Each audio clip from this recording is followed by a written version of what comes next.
Welcome back in the kitchen again with Chef Ricardo Juice Bar. It's amazing, guys. Anyway, we're not gonna make any juice. We're gonna talking about the sorrel recipe, which will be coming very early this year.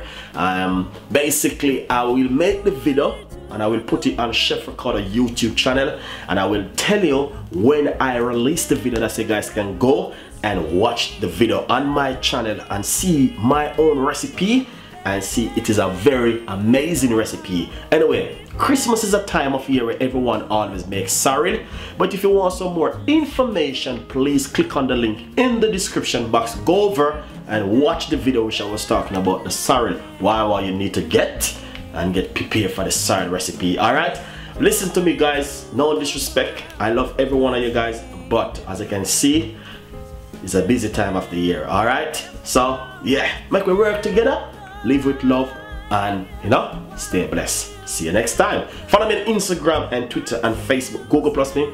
Don't forget to turn on your notification to get the latest update from Chef Ricardo. Stay blessed.